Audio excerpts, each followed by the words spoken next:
The most dangerous prison ever built has no walls, no guards, and no locks, and you walk into it willingly, every single morning, before you have even spoken a word to yourself. Consider what you did in the first 60 seconds after you woke up today. Not what you intended to do. Not what you believe about yourself. What you actually did. The hand moved before the mind consented. The screen lit up before the eyes had fully adjusted to the world. This is the paradox we must sit with today. We live in the first civilization in human history that has achieved the near total conquest of boredom. And we are, by every meaningful measure, more restless, more distracted, and more spiritually exhausted than any generation that came before us. The year is somewhere around 170 AD. Marcus Aurelius is not on a throne. He is not receiving ambassadors or signing edicts. He is sitting in his private quarters, a room that, by contemporary accounts, was deliberately sparse, almost monastic for a man of his stature. He was writing, or thinking, or watching the quality of his own mind the way a physician watches a patient's breathing, carefully, without judgment, looking for the signs of something going wrong beneath the surface. In his meditations, he confesses something that should unsettle the modern reader.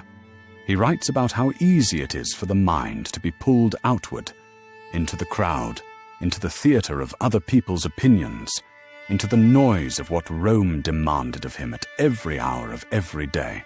He understood that the city, the court, the constant siege of stimulation was not neutral. It was erosive. A stone left in a river long enough doesn't remain a stone in any meaningful sense. He chose, deliberately and at considerable personal discipline, to be a man who sat in cold rooms and asked hard questions of himself before the world could ask its easier ones of him. There are 3 principles the ancients would have us apply to this modern condition. Not hacks, not productivity tips.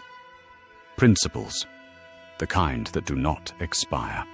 The first is the discipline of the threshold. Marcus did not let Rome into his room before he had first accounted for himself. The second principle is the philosophy of deliberate friction. The Stoics practiced what they called voluntary discomfort, not as punishment, but as training.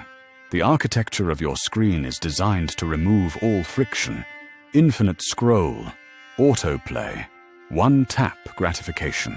The third principle is the sacred practice of empty time. This is the one that will meet the most resistance. What specific part of yourself existed before the feed? A version of you that thought certain thoughts, felt certain things, wanted certain futures. And when was the last time you heard from them?